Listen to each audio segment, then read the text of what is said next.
Hello दोस्तों, आज मैं आपको लड्डू गोपाल की एक सच्ची कहानी सुनाने जा रही हूँ। तो गौर से सुनिएगा। कमल किशोर सोने और हीरे जवाहरात बनाने वाले और बेचने का काम करते थे। कमल किशोर सोने एवं हीरे जवाहरात बनाने और बेचने का काम करते थे।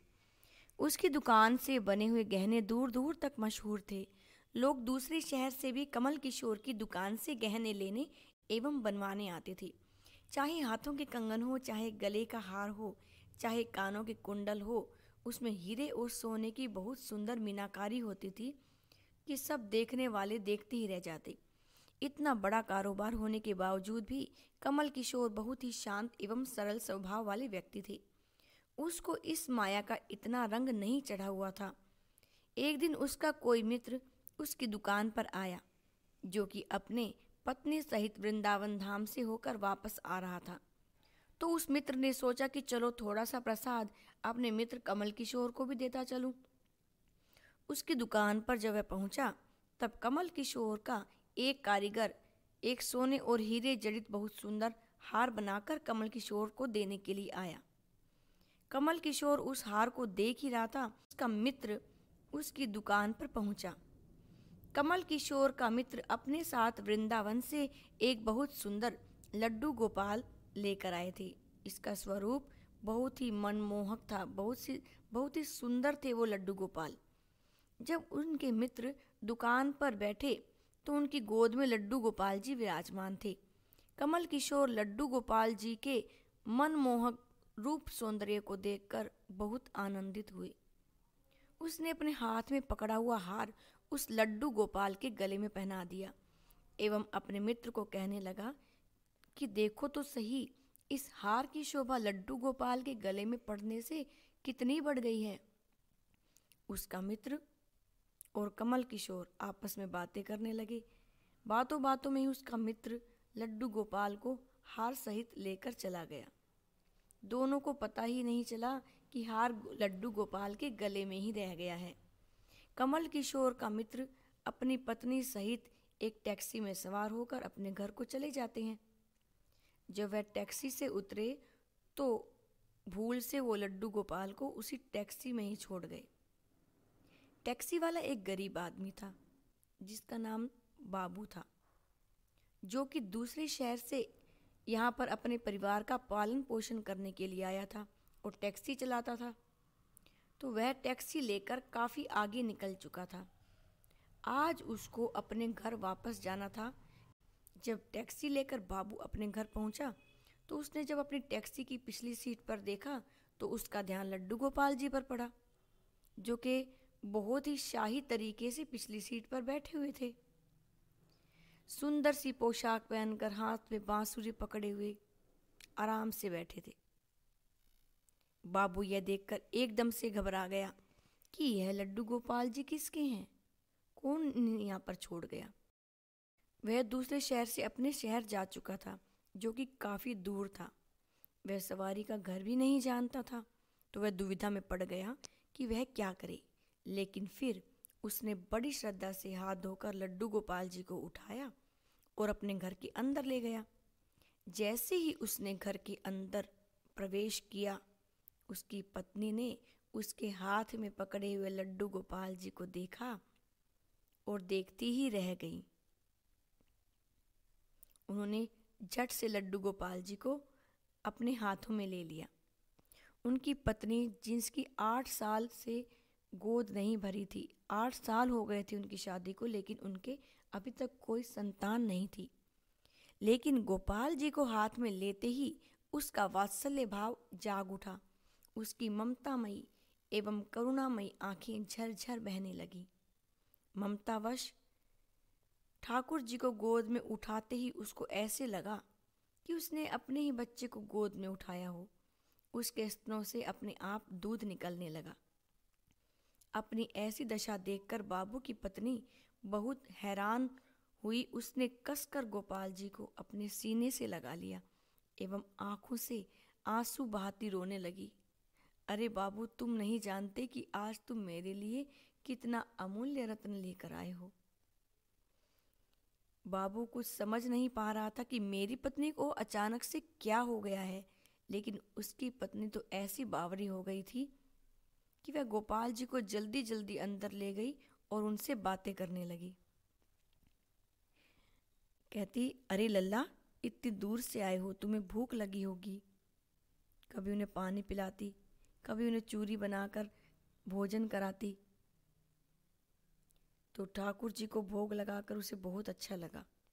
उधर कमल किशोर ने जब अपनी दुकान पर हार को नहीं देखा तो उसको याद आया कि हार तो ठाकुर जी के गले में ही रह गया है। तो उसने अपने मित्र को संदेशा भेजा कि जो कल तुम लड्डू गोपाल लेकर आए थे, उनके गले में मेरा हार रह गया है। तो उसके मित्र ने जवाब दिया, अरे मित्र, वह माखन चोर और चित चोर हार सहित खुद ही चोरी हो गया है। मैं तो खुद इतना परेशान हूँ कि लड्डू गोपाल आखिर गए तो गए कहाँ। कमल किशोर अब थोड़ा परेशान हो गया कि इतना कीमती हार ना जाने कहाँ चला गया, मुझे तो लाखों का नुकसान हो जाएगा। लेकिन फिर भी अपने सरल स्वभाव के कारण उसने अपने मित्र को कुछ नहीं कहा। उसने अपने मन में सोचा कि कोई बात नहीं, मेरा हार तो ठाकुर जी के अंग लगा है। अगर मेरी भावना सच्ची है तो ठाकुर जी उसको पहने रखें। उधर बाबू और उसकी पत्नी मालती दिन रात ठाकुर जी की सेवा करते। अब तो मालती और बाबू को लड्डू गोपाल अपने बेटे जैसे लगने लगे। लड्डू गोपाल जी की कृपा से अब मालती के घर एक बहुत ही सुंदर बेटी ने जन्म लिया। इन सब बातों का श्रेय वह लड्डू गोपाल जी को देते कि यह हमारा बेटा है और अब एक हमारी बेटी भी हो चुकी है। अब हमारा परिवार पूरा हो गया। मालती लड्डू गोपाल जी को इतना स्नेह करती कि रात को उठ उठ कर देखने जाती कि लड्डू गोपाल जी को कोई कष्ट तो नहीं है। ऐसे ही एक दिन कमल किशोर व्यापार के सिलसिले में दूसरे शहर आना पड़ा।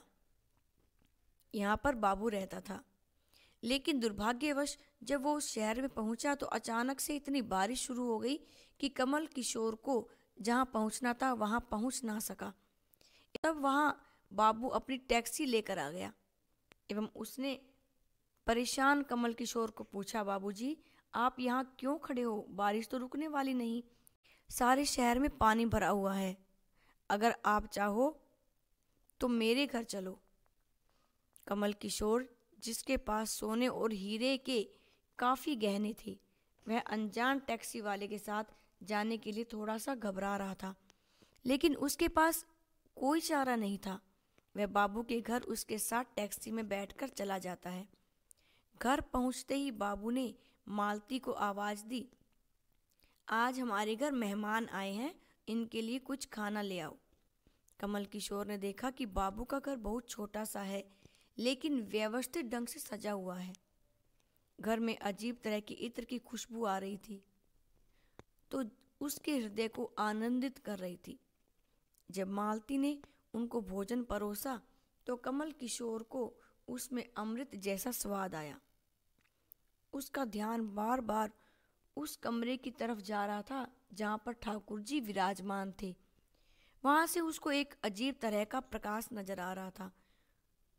तो हार कर कमल किशोर ने बाबू से पूछा कि अगर आपको कोई ऐतराज नहीं तो क्या आप बता सकते हैं कि उस कमरे में कौन है? मेरा उसकी तरफ बार बार ध्यान जा रहा है। तो बाबू और मालती ने एक दूसरे की तरफ मुस्कुराते हुए कहा कि वहाँ पर तो हमारे घर के सबसे अहम सदस्य लड्डू गोपाल जी विराजमान हैं। तो कमल किशोर ने कहा कि क्या मैं उनके दर्शन कर सकता हूँ? तो मालती उनको उस कोने में ले गई जहाँ पर लड्डू गोपाल जी विराजमान थे। कमल किशोर लड्डू गोपाल जी को एवं उनके गले में पड़े हार को देखकर एकदम से हैरान हो गए। तो वही लड्डू गोपाल है, ये वही हार है जो मैंने अपने मित्र के लड्डू गोपाल जी को पहनाया था। कमल किशोर ने बड़ी विनम्रता से पूछा कि यह गोपाल जी तुम कहाँ से लाए? बाबू, जिसके मन में कोई छल कपट नहीं था, उसने कमल किशोर को सारी बात बता दी, कैसे उनको सौभाग्य से गोपाल जी मिले और उनके घर आए और कैसे उनका दुर्भाग्य सौभाग्य में बदल गया। तो कमल किशोर ने कहा, क्या तुम जानते हो कि जो हार ठाकुर जी के गले में पड़ा है उसकी कीमत क्या है। तो बाबू और मालती ने बड़ी विनम्रता से हाथ जोड़कर कहा कि जो चीज़ हमारे लड्डू गोपाल जी के अंग लग गई, हम उसका मूल्य नहीं जानना चाहते और हमारे लाला के सामने किसी चीज़ का कोई मोल नहीं। कमल किशोर एकदम से चुप हो गए। उन्होंने मन ही मन सोचा कि चलो ठीक है, मेरा हार ठाकुर जी ने अपने अंग लगाया हुआ है। अगले दिन जब वह चलने को तैयार हुआ और बाबू उनको टैक्सी में लेकर उनके मंजिल तक पहुंचाने गया, तब कमल किशोर टैक्सी से उतरा एवं जाने लगा। तभी बाबू ने उनको आवाज़ लगाई कि जरा रुको, यह आपका कोई सामान हमारी टैक्सी में रह गया है। लेकिन कमल किशोर ने कहा, मैंने तो वहाँ कुछ रखा ही नहीं। लेकिन बाबू ने कहा कि यह बैग तो आपका ही है। जब कमल किशोर ने उसको खोल कर देखा तो उसमें बहुत सारे पैसे थे। कमल किशोर एकदम से हक्का बक्का रह गया कि ये तो पैसे उतने ही हैं जितनी कीमत उस हार की है। उसकी आंखों में आंसू आ गए। जब तक मैंने निश्चल भाव से ठाकुर जी को वह हार धारण करवाया हुआ था, तब तक उन्होंने पहने रखा। मैंने उनको पैसों का सुनाया तो उन्होंने मेरा अभिमान तोड़ने के लिए पैसे मुझे दे दिए हैं। वह ठाकुर जी से बार बार क्षमा मांगने लगे, लेकिन अब हो भी क्या सकता था। इसलिए हमारे अंदर ऐसे भाव होने चाहिए कि उसमें अहंकार ना होकर विनम्रता हो, एवं ठाकुर जी जैसा चाहते हैं वैसा ही होता है। हम तो निमित्त मात्र हैं। कौन ठाकुर जी को वृंदावन से लाया एवं किसके घर आकर वह विराजमान हुए, यह सब ठाकुर जी की लीला है। जिसके घर रहना है, जिसके घर सेवा लेनी है, यह सभी जानते हैं।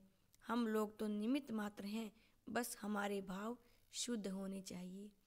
जय जय श्री राधे।